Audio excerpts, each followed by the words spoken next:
Hey, we're Landry and Company, and thanks for checking out this episode of ETX Rocks featuring Kayla Ray. This is Boston Chris with another great episode of the ETX ROCKS Show. Louise here. D-Script. Featuring all genres and styles of entertainment. And coming to ETX ROCKS. Let's hear it from Louise, please. From the unheralded and unheard to the legends and beyond. Out of the box with ETX ROCKS. It's awesome. We keep them coming. $5, that's pocket change. Well, hey, y'all, this is Haley McDaniel. Are y'all ready for this? ETX ROCKS Show is the greatest show of all time, okay? We are ETX ROCKS.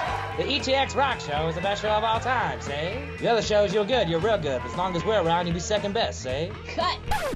Hey y'all, I'm Haley McDaniel. Thank you so much for tuning in to the ETX ROCKS Show. From the great state of Texas, this is the latest episode of the ETX ROCKS Show.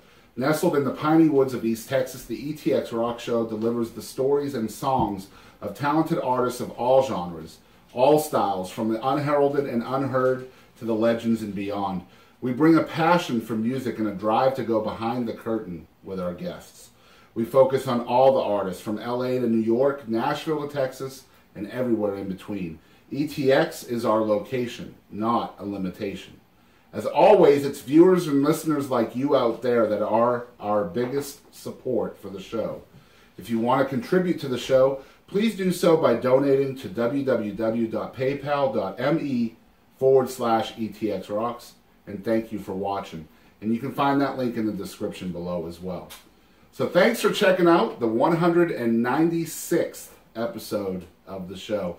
Now, if you like country music like I do, and I mean real country music, then you will fall in love with our guest this week.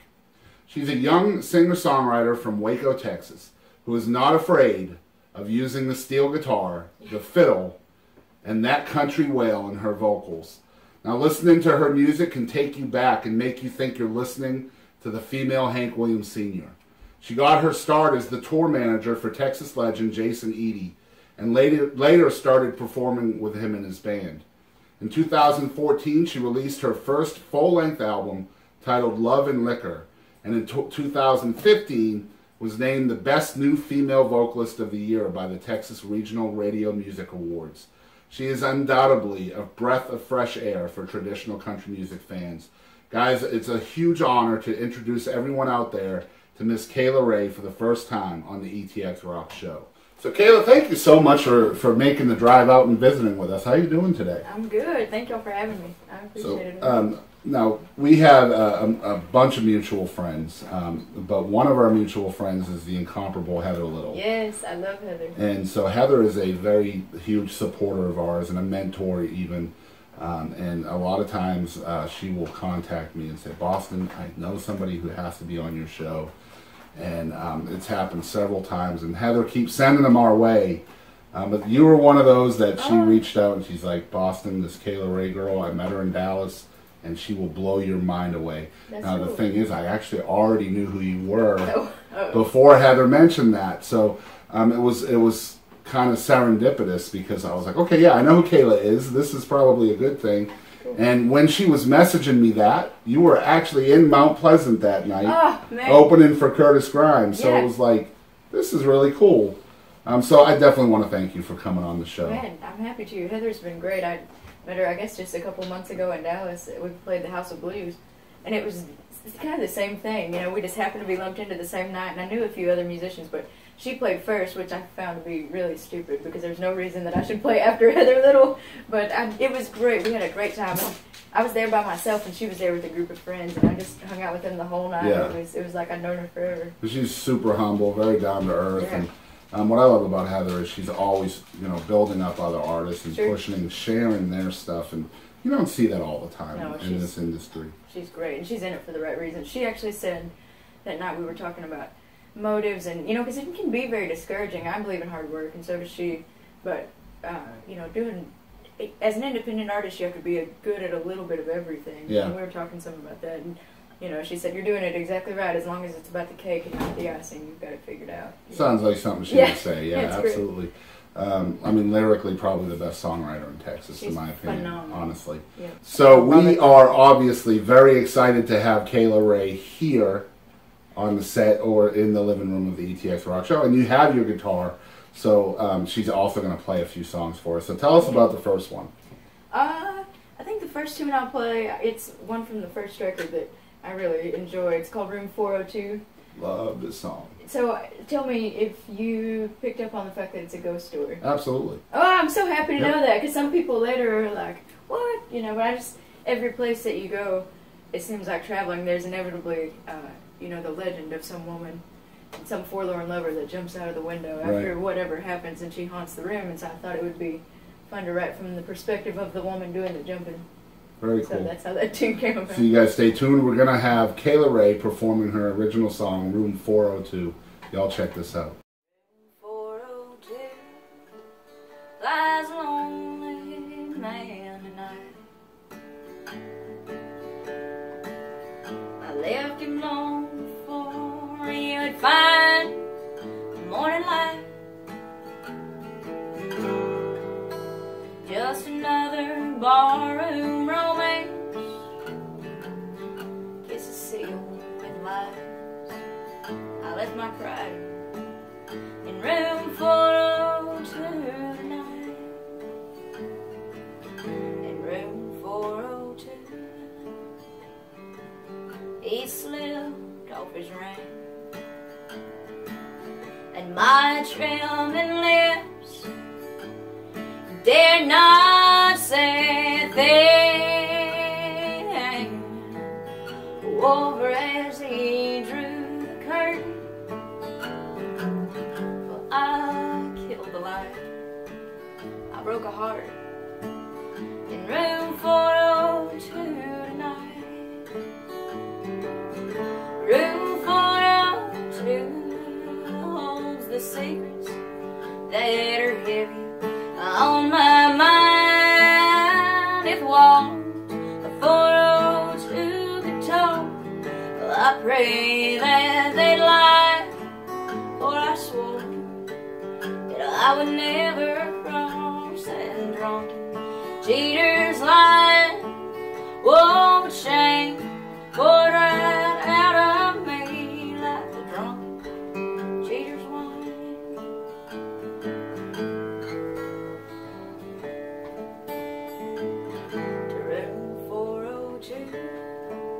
See, I beg you not to go.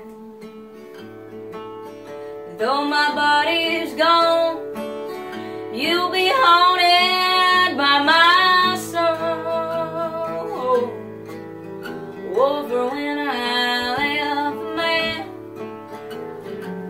See, I took my life, and I'll be cheap in room 402 tonight.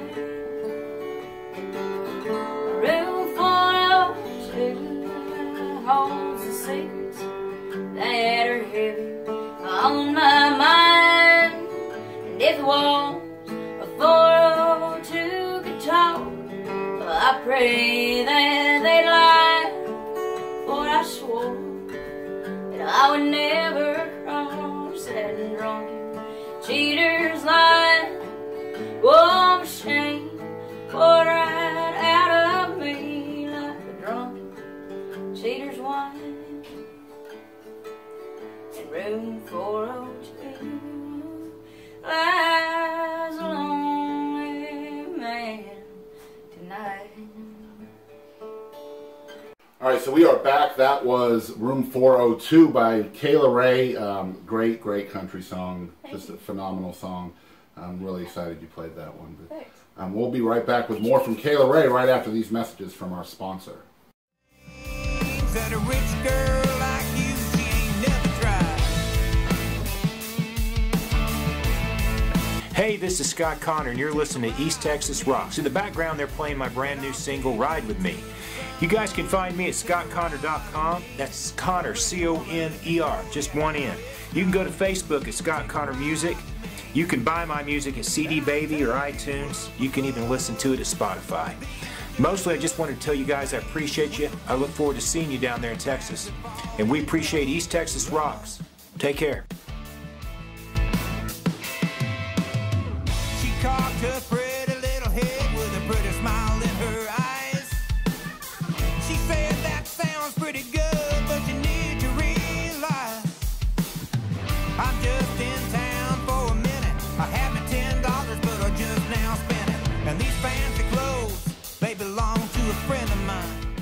All right, guys, so we are back with more with the one and only Kayla Ray. And once again, I want to thank all of our sponsors out there. So you guys definitely want to check out our sponsors. Our sponsors for this episode are the one and only Scott Connor Music and his brand new album called Captiva Follow. So he's basically the #1 trop rock artist in the country right now. His current song, Sanibel, which is a duet with T. Graham Brown, who you guys will see on this show in a couple of weeks. Actually, next week, I think. T. Graham is our season 2 finale. That's awesome. Yeah, that was a lot of fun. Yeah, I bet. A lot of fun. He's a great guy. But the song is Sanibel. The album is Captiva Fallout. Scott, thank you for your support for the show. And of course, the School of Music 101 right there in Hallsville, Texas, giving you the best in musical instrument lessons, including voice lessons, songwriting lessons, all kinds of stuff out there. You can check them out on Facebook. And linkage for both of our sponsors will be in the description down below. Again, if you want to donate to us, the link for that will also be down there. So we have Kayla Ray on the show. We just heard a phenomenal song called Room 402. I say phenomenal a lot because I was 39 before I learned how to say that word correctly. So people used to give me crap all the time. Is it phenom? Phenomenon. But no, I know how to say it now, so I use it all the time. I don't blame you. All right, so again, as I said, Kayla was brought to us by Heather Little. Again, you guys know out there how much respect I have for Heather Little. But more than that, if you're following the ETX Rock Show, you know how much of a big fan I am of traditional sounding country music. And Kayla Ray is bringing that style back right here in the state of Texas. There's so many different genres of country music, readily available here in Texas. And now you've had some chart success too, is that right? Yeah, a little. I've been real thankful for that. The first record, the first radio single we released was a tune called South Side of Town. Yes. And that was a duet. It was a duet with me. It was so cool. I was still working for him at the time, and he produced that first record. And then it was just kind of like, we're going to kick you out of the nest, like go tour your record. He and Courtney both, and that whole camp of people were just incredibly supportive, and so he's producing this record also, and then Courtney's going to come in and sing harmony. And anyway, but that South Side of Town tune, I actually wrote it about the bar I played my first gig in, which is Papa Joe's in the Arena, which is also where Billy Joe Shaver shot that guy in the face and got away with it. Okay. That gives you any insight to the way that I came up. And continuing to come up, I still try to play there often. I play there every Thanksgiving. We call it the Turkey Jam. But I think it made it into the 50s-ish number as far as chart ranking. I think the reason why I wanted to ask you that is because, again, like I said earlier, there's so many different styles of country music here in Texas, especially. I mean, you have Red Dirt and the Americana, which is really all-encompassing, really. Right. But, I mean, you have contemporary sound in country music. And what you're doing, though, is, I know you call it Americana. Yeah, sure. Which is awesome, by the way. I love that, Americana. Thanks. And I say you're country music. But, the definition of country music has changed over the years. Right. So it's almost like you don't want to be called country now because what do people think when they hear that terminology now? It's almost shameful. And I feel like a twinge of guilt saying that, but because I've given everything that I have to this craft, it doesn't bother me to say so. As a whole, as far as mainstream country music right now, we're so far from what I believe country music was intended to be. Right. And I think that the sounds and stuff that they're using, everything is very impersonable to me. I agree, unconnectable. Yeah, and the point of country music, my purpose making country music, is always to help somebody feel not so isolated, whether it be a trial or a triumph, I guess. Yeah. You would say. So, when you can't do that with country music anymore, I don't think it's country music anymore. I don't want to be associated with that. Amen. Very, very well said. You're a great songwriter as well. I mean, all of your songs are meaningful, they're relevant, they have purpose. Not all of them. Not all of them. Not the ones I heard today, no. Yeah, exactly. I'm hooked on fun. Maybe not the sneak peek so much, but most of them. What I really want to know from your perspective, and again, you heard our intro, so we really try to get behind the curtain on this stuff. I want to show people out there a different side to Kayla that they may not get to see at a gig. Cool. So, I'm 40 years old. I was raised on traditional sound and country. I'm talking Hank Sr., Marty Robbins, Tammy and George, and all of those people from that era. And I imagine it was probably fairly, I don't want to say simple, but fairly easy for those guys and girls to write a song in that era that sounded country. Sure. Today, though, it's got to be a little bit more difficult to sound like you're in that era. Does that make sense? Yes. Because for me, when I hear your songs, I could literally hear myself listen or see myself listening to that music in the early 80s. Yeah. You know, but yeah, you're writing music today that sounds like it should be back then. There's multitudes of questions I could ask you here, but I guess the first one would be, when you're sitting down to write, do you feel like you're living in a different era? Yes, to some capacity, but not. It's not thought about, I'll say. I attribute a lot of that. My grandparents were a big part of my upbringing. And my grandmother was my dearest friend. She's 4'11" and Chickasaw Indian. You know, and bear in mind, I graduated high school in 2008, but in our home, like, the microwave was the most advanced technology, you know, and it was like, don't open it before it stopped beeping, because we were still so freaked out by the fact that we had something that could zap food, you know, and like, we used a VCR. I have every hee-haw ever taped on VHS tape. I got it for my 14th birthday in 2004, you know. That's awesome. It is awesome. And, you know, I learned to can, and we grew a garden, and she, you know, it was like living in a hillbilly bubble is what I used to call it, you know. So it's just about being raised around what influenced you the most. I think so. I really do. And she was just as real gets, you know. And that's all I ever strive to be. I don't always achieve it, you know. Do you find it easy to write in that style? That's the only thing I know how to do. I grew up listening to that stuff because she loved it, and I immediately fell in love with it. And so it's just been, you know, I didn't find out about, like, Townes Van Zandt and Guy Clark until I was 22.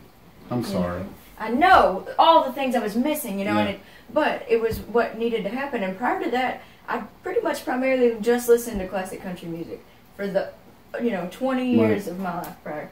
And so it just, that was music to me. Right. I listened to some classic rock because my parents loved it. And I enjoy the way that, it feels good. But I just, the things that soaked through and through were classic country sounds. I remember vividly in junior high, one of my dearest friends, Sarah Sanchez, she burned me a Bowling for Soup CD.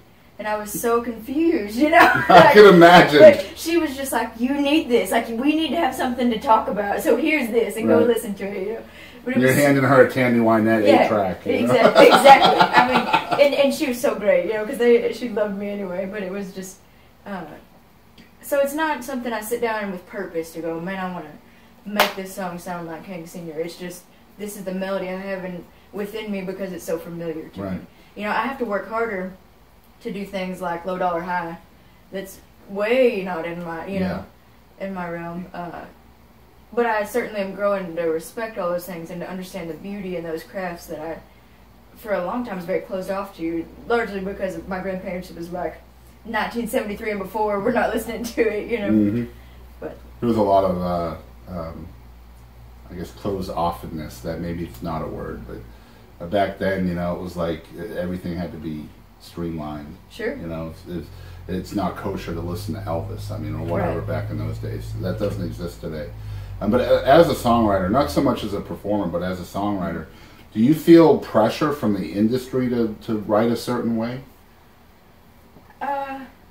Not really. I think that it would be easy to do that, to feel that way, but that's not why I'm in this. I'm not afraid to work hard, and I can do lots of other things and make much more money, Right. So I'm not chasing, it's kind of like Heather said, if it, she told me the thing about the cake and the icing, as long as you're focused on the cake, that's all that matters. Anything that comes from writing a song is just bonus, because I don't, all those things are very nice. I've been really, really thankful that people have been mostly supportive, but those aren't my motives in doing this, so I just don't really acknowledge it, Right. As a fan of music, I come across someone like you, and I take it personally that I want people to hear you more. That's awesome. I'm thankful. Honestly, because, again, I am a huge traditional country music fan. I'll say that till the day I die. And it seems like the older I get, the further away that kind of music gets from my ears. Sure. And that hurts me because, and again, it's refreshing to see someone as young as you that's bringing that style of music to my ears. Even though it's getting harder and harder to find it, unfortunately. But at the same time, it's great because there's still a listening audience for it out there. Right. And the listening audience is not all 70 and above years old. Right. I mean, you were what, 25? I'm 27. I'm old. Okay, so 7. she told me her age, and I gave her like credit for 2 years. We're all that honesty here. I'm old. So she's at 25-ish. Ish, that'll work. Yeah. But I mean, you're a lot younger than me, 13 years, and I mean, obviously you're listening to this stuff. You're influenced by it. You're writing it. You're putting it out there. Sure. It's on the radio thanks to you. Maybe it's just Texas, but still, I mean, even Texas, you don't hear a whole lot of traditional country music on the radio. It's red dirt. There's some contemporary. There's a lot of that soul country too, which I love, by the way. Yeah, sure. But I hear Room 402, which we just heard, and I'm hearing Tammy Wynette vibes in that. So as a songwriter, I'm always focused on that because I love to hear how people create. But as a songwriter, when you're sitting down to write a song, are you one of those that's setting aside time, like a session, where I'm going to write from this time to this time, or are you more kind of inspired on the fly, like you said with Roger Miller? I hear this, and then I got to write it down and see what happens with this. So which one do you lean towards more? I lean more towards the working as it comes, right. Thing. But I love it enough that I try, especially the older I get, to set aside time to do it, because I listened, actually, Jason Eady, I was in this slump writing. I've been really lucky since I started writing. Not all of them are good by any stretch, right. but, they were coming fairly regularly, and then I just hit this wall, and it lasted like 3 months. But as a songwriter, 3 months of not writing feels like that's my purpose, imagine, and it was terrible. And so I was whining to Eady about it one night before he and Courtney and I played up in Waxahachie. He said, I'm going to send you something. He said, I just listened to it. You need to hear it. And it was an interview with Rodney Crowell. And his whole point, he went through a really dark period in his life for the same reasons. And he said he eliminated the pressure that he put on himself to write every day. And he looked at it as the time being him filling up as well. But he didn't just strictly go like it, whenever it hit, the work part of it is having the discipline to honor an idea. And so I try to get a healthy balance of both. I'd much more lean to the, paint by numbers when the lotto ball hits, So. I hear that, yeah. I mean, I've noticed that most songwriters are almost like y'all have antennas going or something, or spidey sense, and you just hear a certain phraseology or whatever, and if it just kicks you the certain way, then it's just like, wait, say that again? Yeah, exactly. I see that a lot in songwriters, and I think that's why good songwriters can take a moment like that and make a relevant song about it, and that's the kind of song that makes people take notice, because it made the songwriter take notice at some point or another. And someone like me who does not write, I mean, I could probably, print and maybe a little bit of cursive, but I can barely click a pen in rhythm, so that's why I do stuff like this, because I'm a fan and I'm passionate about music and I like to know more about it. Well, this is just as important. There's no doubt. Well, thank you for that. That's true. So again, I'm back to Americana. Okay. Now, obviously, if you're a music fan out there, you know that pretty much everything that doesn't fit into a box in the 21st century is now called Americana. Right. I don't care what genre it leans towards. It could be blues or jazz or whatever it may be. If you can't put it in a box, then it's an Americana song. And I think that's just wrong. I think if it's good music, it's good music, and it doesn't need a label. It doesn't need its own lane. It just needs to be good music. I think I understand that for sure. I was just talking with my mom about this yesterday, that growing up they had 2 stations, and it was popular music and country, but they all intertwined with one another, and it was just American music, which I think is the goal of Americana music, and I'm thankful that there is some sort of place that you can focus and market, because now everything is so saturated, that if I can, I find myself relating much more to the Americana thing than I do to country music right now, and so if it weren't for that, I would have a hard time focusing on a demographic, I guess, but that's just as tough. Like I went, when I was working for ED, played the Americana Awards, and the night prior, when everybody plays, you go and it's a multi-story building, And it was the country floor and the blues floor and the, you know, and the songwriter floor, and, which was cool. It was great. Yeah, that's the floor I would be on. Yeah, the songwriter floor. It's pretty cool. You know, and everybody that writes, but you know what I mean, the singer-songwriter, just a guitar, yeah, and like the meat and the potatoes. rootsy, yeah, that stuff. What we do here on the show, exactly. Unplugged, and that's why part of the reason why I love what we get to do is because, you know, you're sitting on a couch with your guitar and that's it. There's no overproduction. There's no auto-tuning. There's none of that. You know, you're either talented or you're not. There's nothing to hide behind.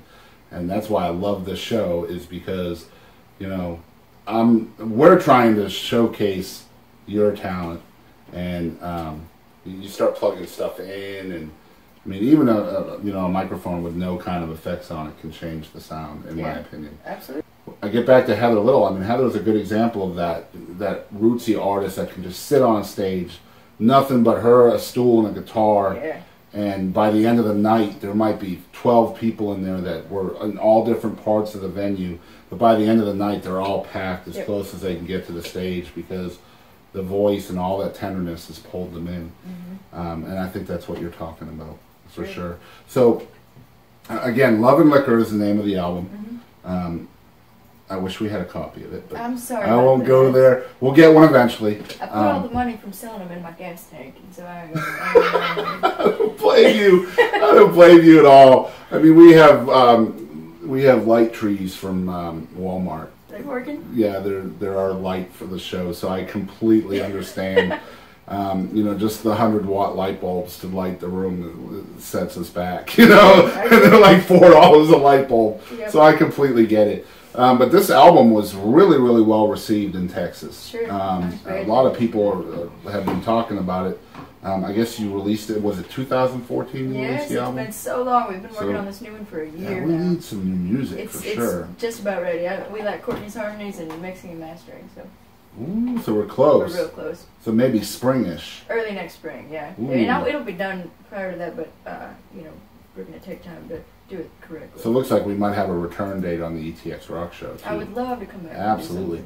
So a big thing that happened now, for those of you that might be watching or listening from outside the Texas area, we have this infrastructure in Texas that is just incredible for the artists. It's called Texas Regional Radio. Yeah. And Dave Smith just does an amazing thing with that organization. Basically, the way it works is, number one, it's a radio chart. So they track all the spins that Texas country singles are getting statewide. And they also have an award show every summer.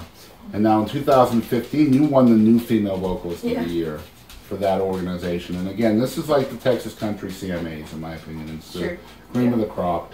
And there's a lot of good female singers here in the state of Texas. I mean, from Bree Bagwell to Adrienne Johnson and Holly Tucker. I mean, there's dozens and dozens. So this had to be quite a surprise for you.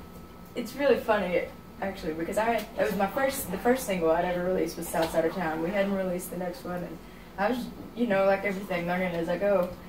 And I was really thankful, and I got my tracking, you know, watching the chart once a week, and that's awesome, you know. But I don't know, you know, I'm very thankful for that. I certainly don't ever want to sound ungrateful, but I didn't realize how cool of a thing it was, because of ignorance, not because of, you know. No, I understand. Yeah, absolutely. But it was, I had a gig booked that night of the award show, and you know, they did the voting and stuff. They go through rounds and rounds, and I never dreamed that that would happen. And so I was just going to go to work, and Mr. Smith emailed me the week of, and he was like, "Kayla, you might want to come." I was like, "Yes, sir, I'll be there." You know, no problem. You know, and I hate to cancel anything at all. And so I did. I canceled my gig, and the guys, you know, they were great about it. They thought it was hilarious, and I went, and sure enough, I won. You know, I was just flabbergasted. I wasn't prepared for that at all. I was really, really, really grateful for that. And again, if you're following along from outside the state of Texas, I mean, this is an award show that's voted on by the fans, but the awards are presented amongst your peers. So, I mean, a lot of times you're going to have names like Kevin Fowler and Wade Bowen and Aaron Watson and Cody Johnson, all these guys that are out there. So, I mean, I'm not an artist, but I can imagine accepting an award in front of that room had to be crazy nerve-wracking. It was because that's just so, I'm very thankful, but I never expected it. But the coolest part about it, too, was that Daryl Dodd gave me my award. Whoa! And I've known Daryl, there's a band I played with when I was coming up back home. I still play with them some. They're called Texas Style, and member of the band had a really cool gig in their youth. Like the drummer played with Gary Stewart, and the bass player played with Roy Robbins and the Variables, and they were like big on the circuit. And Butch Giddings is the lead singer, and his heart is like just pure as it comes. And we can sit and drink beer and talk Merle Haggard like until the sun comes up.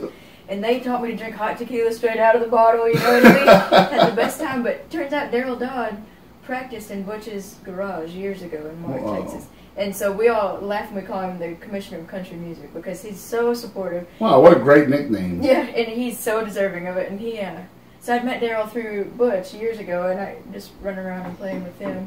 And so it was really sweet because he knew, you know, the whole time that I was going to win it. Now I'm like, a big Daryl Dodd fan. You know? We're close to having him on the show, and cool. I used to listen to him when I was a kid. So you know, '90s country fan, huge. He can sing. Oh my god! And play. He's very underrated. Yep. I mean, it hurts me. Yeah. A legitimate Texas legend, but still very underrated. I agree.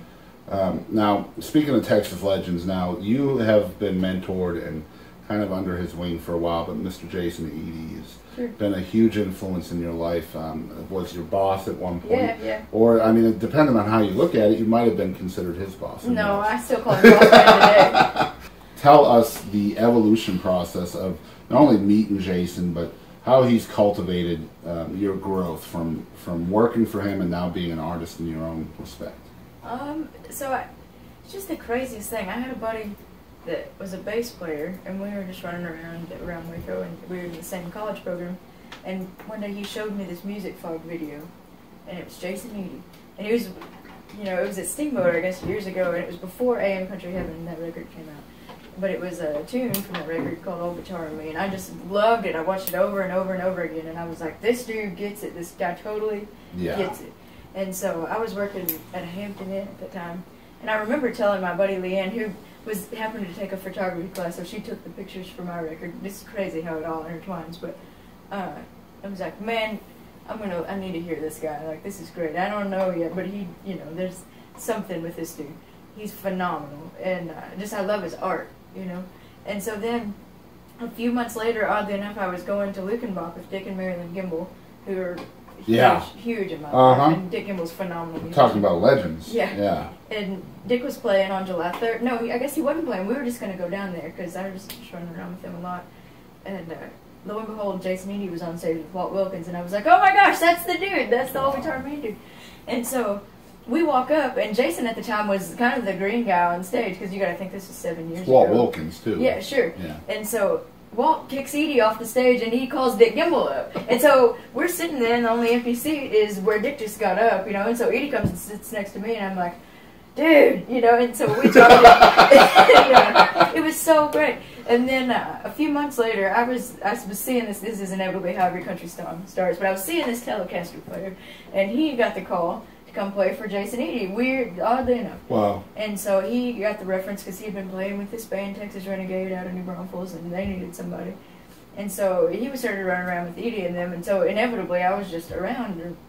I was in school for commercial music management under Dick Gimbel at the time. And so I was all ate up with doing anything I could to help. And so he had tour manager, Sam, who was great, but his passion really is doing live sound, and that's his strength.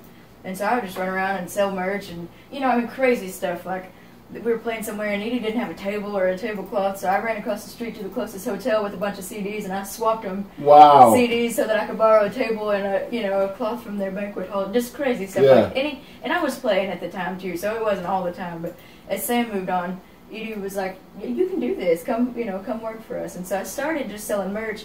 And his drummer Kenny Smith at the time was doing some tour management, and he actually left and took the Aaron Lewis gig. And so when he left, I absorbed the tour management position, and I toured with him for about 3 years. Wow. And so then it was cool. I got to open shows, and then he did that duet with Patty Loveless on that record, it's called Man on a Mountain. And so we would do that some, and it was cool. That's where I met Jamie Lynn, because they were doing that. And then during all that time, he and Courtney Patton started dating. It was so cool, because I got to see them go from, like, just first dating. Oh, we were at their wedding. I got dressed for their wedding at a truck stop. You know, there's a country song. And they're so great. You haven't wrote that song yet? No, Come on, that's no? pretty crazy. That hasn't happened yet. But they're perfect. You know, it just was the coolest thing. And she sings the most beautiful harmony. I love Courtney Patton. Oh, me too. Oh, she's so a great writer. they're both just all around fantastic people. I'll get to meet them someday.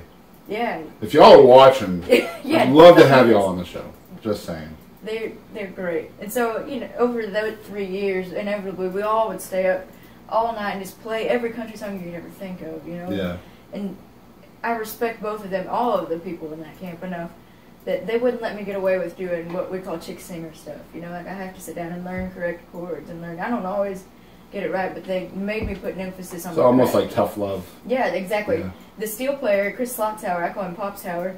He has one of my dogs now. I adopted this healer. I kind of fostered him, and I moved out. And I'm still pretty close to just about all the folks I traveled with during that time. That's very cool. And who can say they spent their early 20s, you know, traveling with somebody that I love, you know. Yeah, like looked up to and just happened to run into them. And you always see those multiple different signs from what feels like different directions. Yeah. Yeah, it's always weird how that happened. Now, we were scheduled to actually meet with you a couple of weeks ago. Yes, and, sorry. You've been on a crazy schedule, touring all over the Midwest.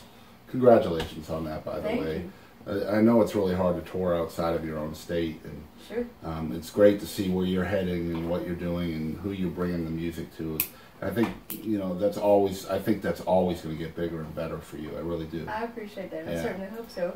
But there's one thing when, you know, when we were scheduled to talk with you the first time, I have this tendency to do a lot of research last minute. And it's not because I'm a procrastinator. It's because I want to be fresh in the moment. So I'll save a lot of my listening for the night before. Cool. I'm going to interview somebody. So that last time when we were going to talk, I was up, you know, I'm always up until probably 5 in the morning the night before interviews, just listening to music.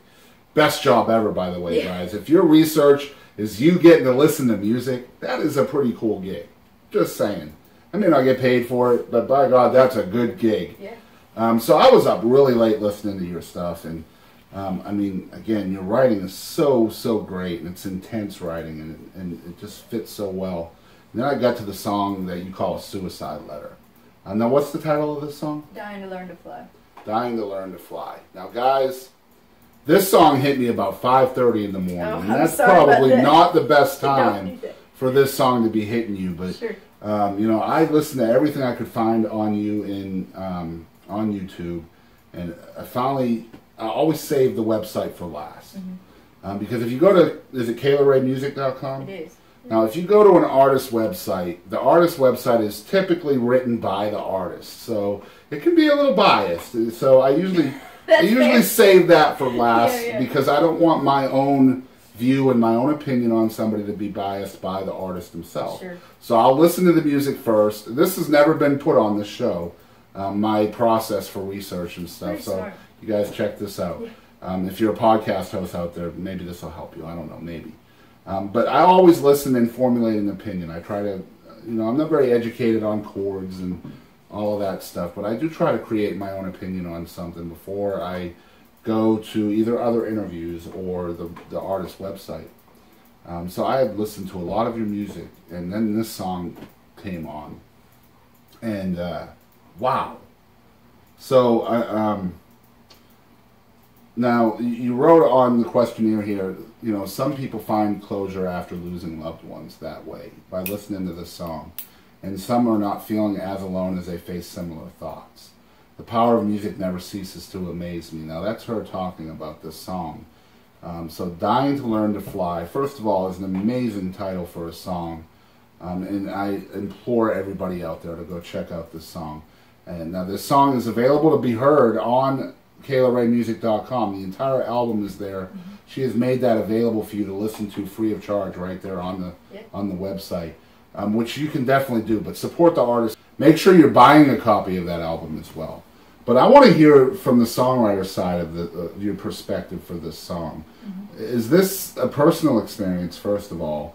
And second of all, what was the purpose behind putting this out? Because this is a very vulnerable song from the perspective of the songwriter. So there had to be some personal risk from your side of things to let other people hear it. Sure. I was just in a spot, you know. I was in a dark spot. And if I'm honest, I look back over the course of my lifetime. My childhood was very, there are lots of people to deal with. adversity growing up, you know, and I certainly was not strange to that. Luckily, you know, I had my grandparents, and my grandmother really is truly, she's a saint. To be as innocent as she remained, or at least showed to me, you know, being surrounded by some of the things that even, you know, me being there kind of pushed her into is really pretty awesome. But if I were honest and look back over the course of mine, I think I've always struggled with, like the fog creeping in. I don't know if that makes sense. Absolutely. Know? And, you know, the more and more I'm learning about music and the ways that your mind works, you know, I'm certainly not alone in it. And I think that I wouldn't acknowledge it for such a long time because I didn't want to be perceived as a failure. Yeah. You know, or as subpar. You know, and that's where the risk comes in that I was talking about. That's absolutely where the risk comes in, and you know that only contributes to the things that are already kind of, you know, brewing. And so in that particular chapter of my life, I was just, you know, living my 20s as wild and hard as I possibly could, and I loved it. You know, I had a great time. But there's also there's a flip side to every coin, I'll say. You know, and I just was in the creeps of dealing with it. You know, and I just looked around and everything seemed so permanent and everything seemed so oppressing. And I was just in tears writing this. And now everybody was asleep. I was living in this duplex. And every room was like a music student. And we had no idea who was still on the lease. You know, somebody would graduate or get a gig and move out. And then, you know, whoever was there the longest would go to the bigger bedroom. And I wrote on the back of this, it was a playbill, which is this really cool show I was really looking forward to. And it was up, you know, the next few weeks. And I sat down and I wrote it. It's one of those that just. It was a letter. It was a letter. I sat down with the purpose to write it as a letter, and I even went so far as to like write down the chord shapes, like in the most basic diagram way you could do it, so that somebody might could sit down and reproduce it. Wow. And so, but you know, the greatest thing about songwriting, the only reason that I write songs, the reason that I won't say the only reason, but certainly the reason I started writing songs or started. I just couldn't help it, you know, like, and as soon as that was done, it was like, this adversity, it's right here, I can reach out and touch it on the back of this playbill, you know, like everything I was just so overwhelmed by is right here. Wow. And it's not as big and, scary is such a cheap word to use, but it's not as overwhelming, it's not as all-consuming, because it's here now, right. You know, and so, it was one. I mean, there are a few songs that I have, and you walk away like I was just trembling. It was like I didn't have much to do with it. It was gift. It was a gift, you know. Just a conduit kind of feeling. Yeah, and I'm so thankful that I didn't have to deal with that anymore, you know. Right. And so then I played it for Edie and the guys when we were just, you know, after some gig and we all sat around playing, and I had no intention of cutting it. It was just like, oh my gosh, this thing just happened to me, you know.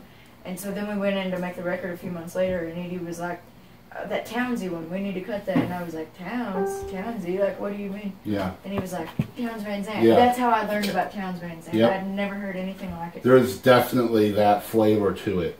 And it was, what a cool way to discover his music, right. You know, because it was so great, because I was not influenced. I was completely ignorant to it. Wow. And then I got to dive into that.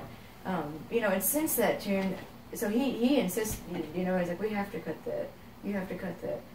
And so I was a little hesitant, but you know, I fully trust his opinion. You know, he's seen me fall flat on my face plenty of times and has never, you know, come out of a place other than, you know, he's just like, he's a big brother, you know, and he'll teach me when I need to be taught or let me learn on my own when I need to figure it out and just watch, you know, and so. Well, this is definitely a song subject or subject matter that I think needs to be heard more often within music because, again, as I asked a question, it's a very vulnerable place to be in. It's a very risky situation to let other people hear your feelings like that because, I mean, when you're in that place, you don't know how your feelings, your emotions are going to be perceived by others. Right. You know, so a lot of times those kinds of songs are written for you and you alone. That was it. I mean, you know?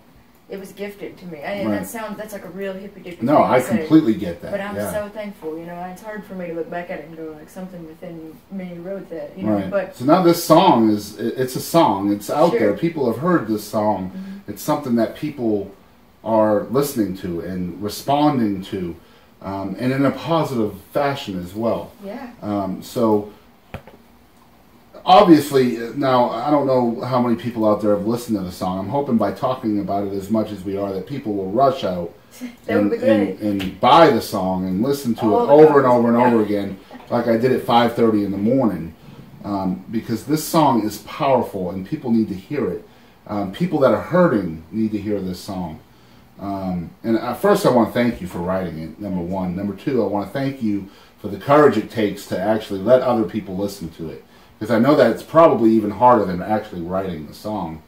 And lastly, I would love to hear your experiences, because I imagine when you perform this song and people are hearing it, that they're responding back to you with stories or messages. Yeah. And how does that make you feel as the artist? That's been the most edifying part of writing a song that I could ever begin to tell you about. Yeah. Because that's the reason. Like, it kind of goes back to the question you asked me earlier about if I feel any pressure by the industry. That's the reason I don't. Because there's nothing that could... There's nothing as good as that, you know? Like, paying my light bill is great when that happens, you know? But it's not my main purpose. And so if that happens for me, I'll be incredibly thankful. But... man, like, who could take something like that away?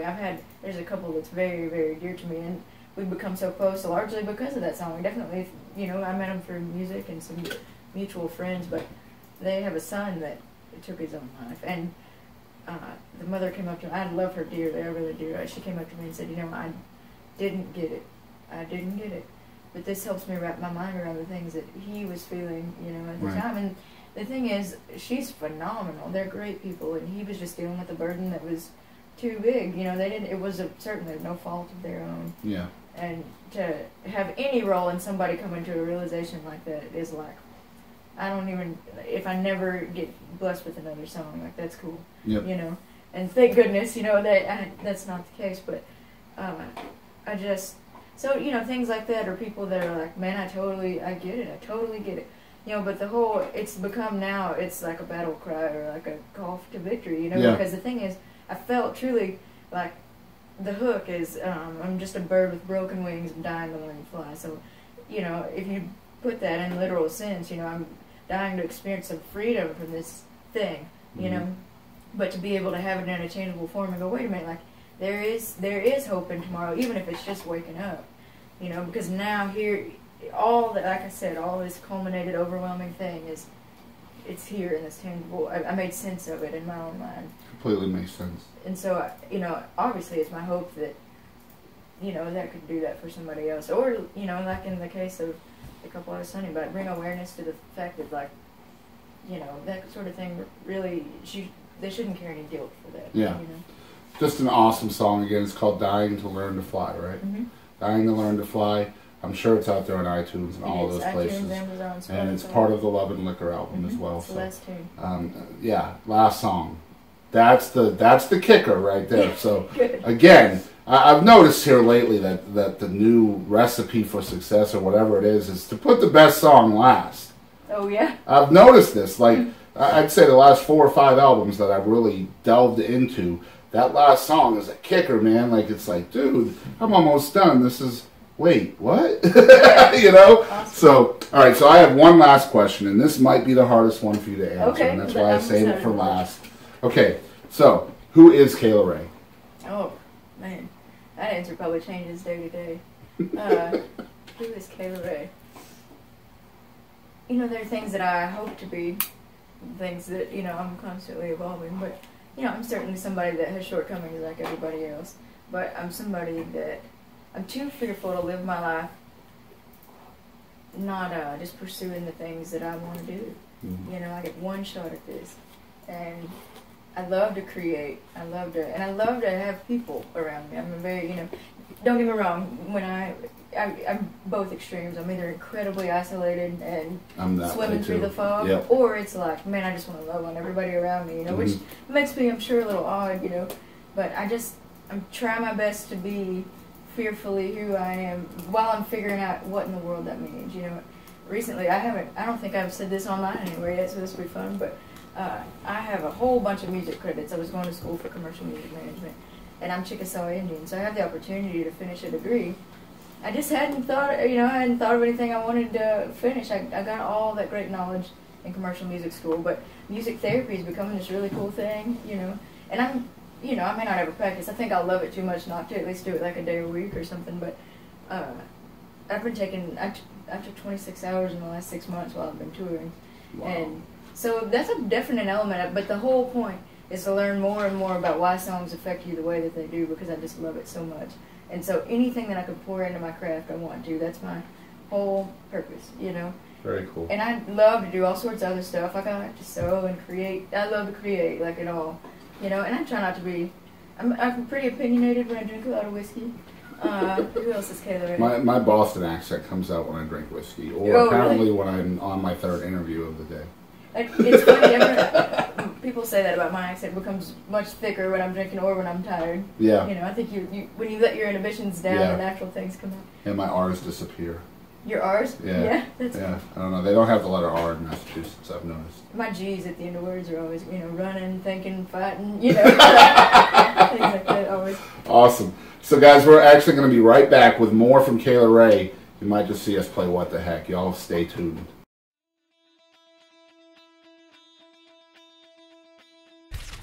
Hey everybody, this is Sammy Brazier at the School of Music 101. We are a full-service music store. We service everything we sell here. We do guitar repair, strings, whatever. You need your intonation set on your guitar, bring it in. We do it right here. We sell new and used guitars, amp sets. Trade-ins are welcome. Bring your old gear in and get some new gear. Come on. We're doing guitar lessons, bass lessons, keyboard, drum, trumpet. We have some of the best teachers in East Texas. Terry Salyer's been with us. Toby Phillips. I have Daryl Gann on keyboard. Val Nell. All styles of music. We like to have fun with music, and we teach them, songs that they want to learn, and maybe a little music theory mixed in there with it. But we try to make it fun. We have 2 recitals a year. We're also going to do a battle of the bands, a battle of the lead guitar players. We're starting a new program that's called Garage Band, and what we're going to do is we're going to get some of these young people together, and they can form a band. And after a couple of months of them rehearsing with a mentor as a band, we will let them play at a local venue and invite their parents out and things like that, just to try to make it fun for them. The first lesson is on us. It's free, so come on out, sign up. And by the way, we have a special this month. If you don't own a guitar, you don't own an instrument, we're going to furnish one for you so you can see if you like taking lessons and maybe you want to pursue it and buy that instrument or another one somewhere. We also have a video production company. If you need them to come out and do your birthday or your graduation, whatever, we can provide it for you. Here are some of the students that make us really feel good about teaching. Some of the success stories, for instance, Allie Venable. She started when she was 12 years old. She's doing records. She's playing all over the country. Reese Malone, who started when he was maybe 10 years old. I can remember him coming in at 10 years old and wanting me to show him some Jeff Beck. So I knew he was going to be good. The store is open weekdays Monday through Friday from 10 a.m. to 6 p.m. Saturdays we're open 11 to 3. We're located in Hallsville, Texas, 300 East Main Street, Hallsville, Texas. I'm Lauren's mom, Susan. We started lessons about 6 weeks ago, heard about him through a friend, and it's just been a really good experience. She's enjoying it and looking forward to the next lesson. Y'all come on down and see Amy. She's at the School of Music. You'll probably find her behind the cash register. The store number is 903-660-7333. If you can't get us there, call me on my cell, 903-987-9639. We are School of Music 101, where school is cool. So we are back with Kayla Ray, and if you're following along out there, you're listening to the ETX ROCKS Show religiously. Thank you if you are. If you're not, shame on you. Not really. But, or if you're tuning in for the first time, I gotta let you guys know, we like to play a game on this show with our guests. And we have 3 or 4 different games. Sometimes we play Would You Rather. Sometimes we have one called Rapid Fire. Sometimes we have one called Name That Tune in a Radio Voice. But I think we're gonna play What the Heck this week. And basically, what this is it's 10 questions I'm gonna ask you. Some of them are deep, some of them are silly, some of them are crazy. And I just want you to turn your filter off and just tell me the first thing that pops into your brain. Okay, good. And this is completely PG if you want it to be, so. Alright guys, so this is What the Heck with Kayla Ray. Alright, so number 1, and probably the most important one, what do you think cats dream about? Mice. You always think about Tom and Jerry, I think about the eternal mouse chase. Okay. So mice, you heard it here first. Number 2, all right, so pet foods, like dog food and cat food and stuff like that, they have flavors. Right? So like chicken flavored dog food or salmon flavored cat food. My question is, how do we as humans know that they're the actual flavors that they claim to be? Yeah, I don't know. Maybe you smell it or something. I don't know. We don't. That's the thing about all that stuff. You just gotta hope somebody in the laboratory knows what they're doing. For me, like, I'm picturing like a talking dog out there. Oh yeah, it's like that's taste testing this stuff. Like, it's like we could be really famous because we have this talking dog, but instead, we're just gonna put him in a room somewhere and have him taste test all this food and tell us what flavor it is. It's funny that you said that. My grandfather, his favorite joke. My grandmother passed away 3 days before my first record came out, which is a huge drag. But she always did all the cooking, and so now I go home and he said, I said, well, how's it going? He's like, well, I've been working hard in the Purina test kitchen because he can't make anything that's any good. That's awesome. All right, so number 3, isn't hitting the snooze button just reliving the worst part of your day over and over again? Absolutely. Why do we do that? I don't know. This is hard. Yeah. I like to think about my answers. Why do we do that? I'm an eternal procrastinator, and I think deep within my subconscious is somebody that's like, I just don't freaking want to right now. Exactly. That's why I just don't even use alarms. My fiance is my alarm. You got it pretty good then. Yeah. All right, number 4. Where do you think squirrels go during hurricanes? Like on the very top of a water tower, there's that tiny little cage-looking thing. I bet that's where they are. Because, they're safe. They're not going to get hit by an airplane. Okay, so you use the word tiny to describe this thing on the top of the water tower. Yeah, I guess it couldn't house all the squirrels. Right, I mean, maybe 1.5. Yeah, King of the Mountain, Whoa! New video game, like... Natural selection. Well, it'd be an awesome video game, like... All right, so you're a squirrel, and there's one water tower in the middle of the map. That could get brutal. And there's a hurricane fixing to come, and... Like, it's you and 60 other squirrels, and you have to get into that cage before the hurricane comes. It's pretty brutal. That would be awesome. It could get pretty dark. Yeah. That would be crazy. All right. So, like, you're looting, like, acorns. Yeah. All right. Never mind. Number 5. All right. All right. Number 5. On average, how many times per week do you hurt yourself attempting to dance in the shower? Oh, never. I can't dance at all, so I definitely don't. So you won't even try? I mean, it depends on how much Jameson I've had, But certainly not in the shower. I'm so uncoordinated. I'm telling you, on average, I bet I fall down 3 times a week. Like, just beat it, fall down. I got bruises right now from the last time I fell. So I try to be precautious in slippery situations because I'm, balance is tough for me. All right. So you're probably a singer in the shower, not a dancer. Yeah, for sure. Okay. I mean, I got the whole, I would call this the Kayla Ray. That's what I but there's like a leg thing to it. The Kayla Ray. That's awesome. Yeah, we should have definitely done this before we did the interview. All right, number 6. So if you go to jail for tax evasion, aren't you just kind of living off taxes for not paying taxes? Sure, absolutely. Isn't that weird? Yeah, it is. I mean, like, we have people in prison for life for not paying taxes. And they're living off of our taxes. Yeah, it's pretty wild. And still not paying taxes. Still not paying taxes, exactly. That's not cool. That's pretty brilliant. Yeah. All right, so number 6. You're stranded on a deserted island. You can pick any famous person, alive or dead, to be stranded there with you. So which person do you pick? And then tell me 3 items you would need to entertain that person. Merle Haggard. Okay. Whiskey, and a guitar. So like 2/5 of whiskey and a guitar? Yeah, or gallons, or drums, whatever. 55-gallon drums of whiskey. All right, and a guitar. Very cool. Right? That would work. I think that would probably keep him pretty entertained. Yeah, I definitely think so. Because at some point there's going to be enough whiskey where anything is entertaining. Right, sure. All right. Number 7, why do you think the chicken crossed the road? Why do I think the chicken crossed the road? It was likely being chased by something. That sounds like not. Probably. I would think. Yeah, or they have better internet on the other side. Maybe. It certainly wouldn't go buy eggs. No. For sure. All right, so number 8. How annoying do you find baby pictures on social media? Oh, it depends on if they're ugly or not. The ugly ones are hilarious. So the uglier they are, the more annoying they are to you? No, the more I delight in them. It depends on the purpose, though. I would say if you've just had a baby, you should just gloat about that all the time, you know. Do you think you'd be that parent? I can't imagine having offspring, you know. But I totally would. Yeah. I would brag about it. That's a big deal. You just grew a thing, a person. You should totally take a picture of it. So I don't find that annoying. Take a picture of your kids and your food. I mean, if it's like every day in every single situation, I think it's dangerous, you know, in some capacity. Because it's like, I'm here, we're completely vulnerable, come steal my baby. But I think if you just popped it out, you should do it, you know? Yeah, take pictures, by God. That's you know, a miracle. it's your Facebook. Yeah. I think they're terrifyingly annoying. Do you really? Yes, I do. It's like, I don't want to see your kid. You don't want to see my kids. Anyway. That's great. Or you can be friends with my kids. All right. Number 9. Where do I want to go? All right, number 9. I haven't asked this one in a while.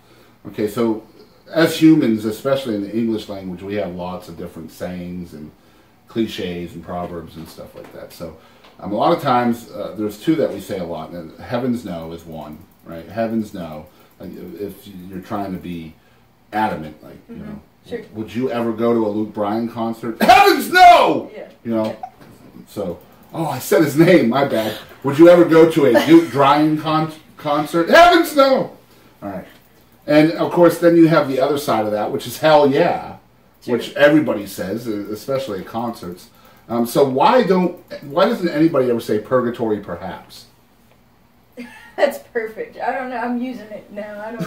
I'm gonna put it in my pocket and save it for later. Yes, please. That's perfect. I'm starting a mission to try to get an artist to say that, or attempt to get their audience to say that at a show. Oh, I'm the one. If you're having a good time, give me a purgatory perhaps. That's perfect. Yeah. If you do that, send me the video. I'm the queen of melancholy. That's the greatest thing. Queen of melancholy. That's the tagline. Queen of melancholy, right there. Are you okay with that being the tagline? I'm all about it. Yeah. Awesome. That's it. That's a big word. I like that. A friend of mine who's no longer with us, he was a trop rock, country, whatever, lived in Key West. He wrote a song called Melancholy Sister. Oh, wow. And it went, what was it? Hey, mister, won't you marry my melancholy sister? She's got a head like a melon, a face like a collie, and nobody's ever kissed her. That's great. All right. Number 10. I'm going to leave the diarrhea one alone. I've been using that a lot. I think I'm thankful for that. All right, yeah, you probably are. All right, number 10. This is another one I don't use very often. Okay, so why, I think my stepdaughter came up with this one, and she's in attendance, so she might be interested in the answer to this. Why is the English alphabet in the order it's in? Do you think it's possibly because of the song? Potentially. Do you think the alphabet came first or the song? I think probably the alphabet came first. Are you sure? No. Absolutely not. I thought for sure.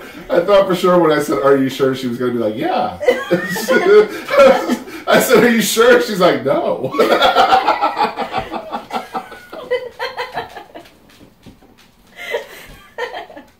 That was awesome. Okay, I'm leaving all that in because that was funny as hell, and that was what the heck with Kayla Ray. That was one of my favorite ones. She said, "No, I'm not sure at all. I wasn't there. I didn't write it." All right. I think it's not because of the song. I think the alphabet probably came first. I mean, I'm with you. I could certainly jump on that bandwagon, but yeah. You know, I think somebody needs to write a remix to that. Oh no, then I'd never remember it. But A, B, C, D, D, D, D. All right, no, I'm just being silly. All right. So that was What the Heck with Kayla Ray. Super fun. Thanks for being a good sport. I think I actually did only ask 10 questions that time, too, so that was always good. And sometimes I can get away with as many as 16. Oh, yeah? Yeah. I'll just say like 7 4 times. Nobody ever notices. Well, nobody's going to call you out about it, John. Well, the audience will. Oh, that's like, fair. You know you asked her 14 questions, right? And I'm like, yes, I know that. I'm waiting for an artist or guest to be like, look, how many times are you going to ask me number 7? But they never do, which is cool. All right, so yeah, we're talking with Kayla Ray. This is episode 196, and Kayla's going to play us another song. This is the second song she's played for us on the show, and this one is called Low and High. Low Dollar High. Low Dollar High, guys. Tell us about this song. My take on it is it's really got a heavy Judd's vibe to it. Oh, that's cool. That's cool. You hadn't heard that yet? Actually, my friend Lauren January, she's a great artist too. I played it for her, and I never, like, that wasn't my intent in writing it, but I love the Judds, but she mentioned the same thing. I love the wordplay in this song. So tell us how you came to write it and a little bit more about the song. Yeah, so the hook is the low dollar high beats the high dollar low. Yeah. So I was talking, there's a songwriter, Zach Aaron. He and I actually came up with that hook together. We were just talking one night, and we were talking about low dollar high, and I was just kidding around. I was like, sure beats a high dollar low, you know. And so we were kind of a race to see who could use it first, and we'll probably both use it. That's what's so cool, you know. He's such a great writer. But anyway, so that was how the hook came about, and I had it for a couple months, and then I was driving to South Padre Island, which is a crazy long, from wherever you're at, it's a long drive, you know. So I was going down there, and I didn't have cell service. I think, like, I might have mentioned that earlier in the interview. And I was listening to Jim Croce, which is something that I love, but I don't normally like. Man, today I want to listen to this. And the way that he plays his instrument definitely inspired the melody and the groove, you know. And so I just turned off the radio and wrote it right then. I didn't want to hear anything else, any other distraction or outside. Very cool. And it's not a real deep song, but so just some insight about the way that I grew up. I certainly grew up around folks that like to go fast, and so, you know, I've experienced that quite a bit. And, you know, as a musician, you get the opportunity to see, you know, anything that you want. And certainly, you know, I mean, I drank 4 Red Bulls on my way here, you know, like it's whatever you want it to be. But, you know, when the low is always much worse, you know. Yeah. And so it's just about the eternal chase for, like, feeling that good, you know. That's awesome. So guys, check this out. This is Low Dollar High. Low Dollar High. I just wrote it, so don't judge. Brand new music from Kayla Ray. Y'all check this out.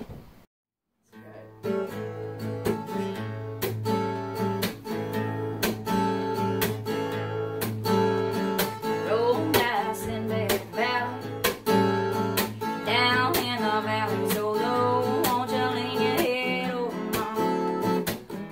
Hear the south wind blow.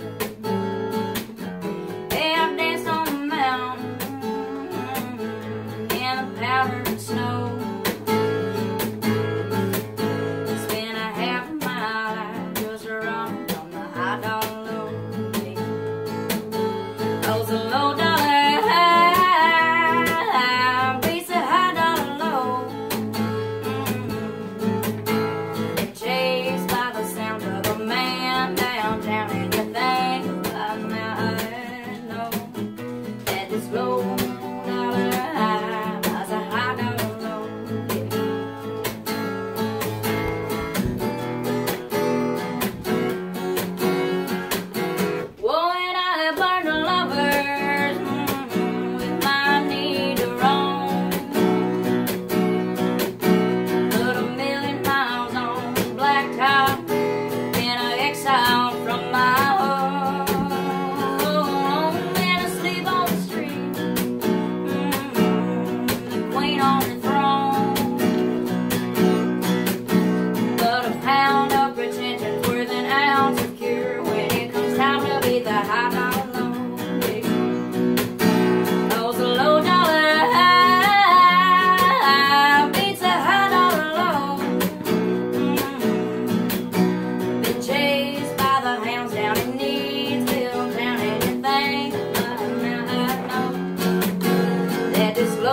By my time, when the curtain does fall and they holler, let's call out the show on the place to go.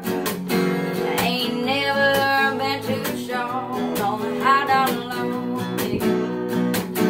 Cause the low dollar high beats a high dollar low. Been chased by the sounds of the man downtown, and you think about now.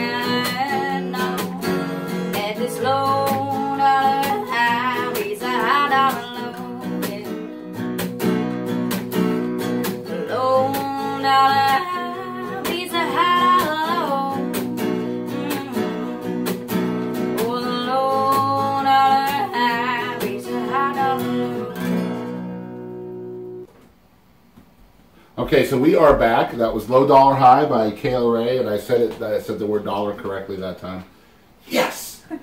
So tell us about where folks can follow along with you on social media and what your webpage is. Where can they find your music and stuff like that? So, as you mentioned on the website, just for listening, you can't download it from the website, but you can listen all you want to on the website. You know, and there's stuff floating around YouTube. My goal for this year is to be better about a YouTube presence, because there's some really old stuff on there. Yeah. And there's one interview where I'm having like an allergic reaction, you know, and so I look like the dude from the Goonies, you know, and it was a long time ago. You know, so yeah, you definitely need a bigger YouTube presence. I do, and newer stuff, you know. Yeah. So for sure, with the release of this record, there will be some more of that. But there is stuff on YouTube, but certainly Amazon, iTunes. Amazon.com. Yeah. Brand new stuff. Spotify, you know, Google Play. We call that Notify. Yeah. Because what do you get, like a penny for every 90,000? Not even that much. 0.00003 penny. You know, but it's inevitable. It's you know, it's something. There are a lot of people that get really upset about it, but I would much rather my music right now at this stage of my career be available to that many people, regardless of what their platform is. And a lot of the music charts are being, you know, the stats are being based off of Spotify spins too. So yeah, you know, and I mean, I can kind of see both sides of it. But. And there's the NASI. It's a national songwriting group of people, and they've got lobbyists rallying with Congress all the time to try to get writers, you know, more royalties. There is no middle class songwriter right now. You either have hits or you don't. Yep. There's certainly not much of having regional success and being able to afford to continue to put capital into your business because of the way the system is set up. It's one of the only trades that hasn't had a raise since like 1954. Yeah, it's stupid. You know, royalty rates are the same, and certainly inflation's happened, and so other people are pocketing that profit. But as it trickles down to the writer, it is discouraging. It's certainly not enough to quit. But you know, anyway, Spotify, Amazon, iTunes, Google Play, the website KaylaRayMusic.com. I'm on Facebook and Twitter and Instagram. I haven't figured out Snapchat yet, but I'll do it. Yeah, I cannot figure out a way where like it would make sense for me to use Snapchat. I like to talk and use words, and you know, so I have trouble with it. I don't know. I just find it too hard to keep track of all the ones that we're keeping track of already. True. Just like you, I mean, I'm basically a one-man show when it comes to social media. So, but yeah, it was awesome having you on the show. Thank you. Once again, it's been a great time having Kayla here on the ETX ROCKS Show, all the way from Waco. Spend some time with us, and man, you know, you have a long way to go home too, so it definitely means a lot to us to have you here. Spend an hour or so with us, and it's super exciting for us because this is our rap show. This is sure it's 196, but it's the last one that we're actually filming. And so you're the answer to a trivia question, possibly. You were the last one filmed for season 2. Boy, that could go a lot of different ways. You just never know. The answer to a trivia question. Right, yeah. You could be like, she's the one that wasn't sure about the alphabet song. Right. Yeah. All right, so if you guys are listening to the ETX ROCKS Show for the first time, first, we definitely appreciate you sticking around and learning more about Kayla. And again, if you're following along for the first time, please check us out on Instagram, Facebook, and Twitter. We're located at ETX ROCKS. Wherever you're listening or watching, whether it's YouTube or iTunes or wherever it is, smash that like button or the love button or whatever it is, wherever you are, and subscribe to us for free or follow along for free. That's a good way to show support, not only for the artists, but for us as well, in trying to shine a light on all the artists. That lets us know that you care. But if you want to help us out monetarily, you can send a tip or donation. Once again, it's www.paypal.me/ETXROCKS. And if you don't want to type all that in, just click the link here in the description below. And what you'll see there is a picture of me with a couple of artists, Katie Lynn and Darren Morris, and the name Christopher Barnes. That's when you know you've made it to the right place. And we'll take anything from a penny to $1 million. Nothing over $1 million, though. I just can't handle the tax rate on that. Dude, if you give me $1,001, I'll figure out how to handle it. But anyway, as we always say on this show, we want to thank you guys out there for always supporting live music of all genres, all styles, and don't ever forget, ETX Rocks. That's right. Howdy, folks. This is Aaron Watson. This is Bree Bagwell. This is Jake. And this is Walter from Rocky Queen. This is Curtis Grimes. Monty Pittman. This is Doug Supernon. I'm Heather Little. This is Rob Redwine. Ho! Hey, folks, I'm WWE Hall of Famer Hacksaw Jim Duggan. Hey guys, I'm Katie Lynn, and make sure to tune in to ETX Rocks with Boston Chris. Hello, y'all. This is Ronnie Millsap, and thanks for tuning in to the ETX ROCKS Show. Tough guy, ho! Hey guys, we're Blacktop Mojo, and thank you for tuning in to ETX Rocks.